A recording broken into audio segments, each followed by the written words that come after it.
दिल्ली की चुनी हुई सरकार गिराने की एक साजिश है। पिछले कुछ महीने से दिल्ली में कोई अफसर नहीं पोस्ट हो रहे, दिल्ली के अंदर कोई ट्रांसफर पोस्टिंग नहीं हो रही है।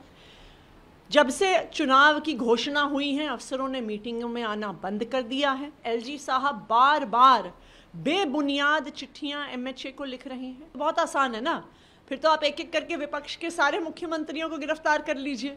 फिर आप कहिए कि संवैधानिक संकट आ गया, इसलिए अब सरकार गिरानी पड़ेगी। देखिए, अरविंद केजरीवाल जी की गिरफ्तारी एक फर्जी केस में बिना किसी सबूत के हुई है। क्यों? क्योंकि ये दिल्ली की चुनी हुई सरकार गिराने की एक साजिश है। अब हम पिछले कुछ महीने से हो रहे कई कदमों को देखते हैं तो ये समझ में आ रहा है कि ये एक सोची समझी साजिश है।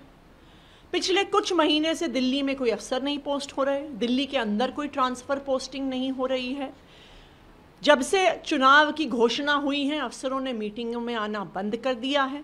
हमने देखा है कि पिछले एक हफ्ते से एलजी साहब बार बार बेबुनियाद चिट्ठियां एमएचए को लिख रहे हैं। मुख्यमंत्री के निजी सचिव को हटाया गया है।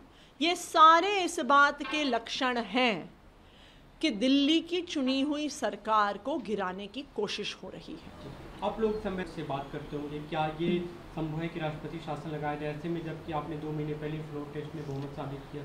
17 फरवरी को दिल्ली की विधानसभा में फ्लोर टेस्ट हुआ और उस फ्लोर टेस्ट के तहत अरविंद केजरीवाल के पास दिल्ली विधानसभा में ओवरवेलमिंग मेजॉरिटी है, overwhelming confidence of the house है।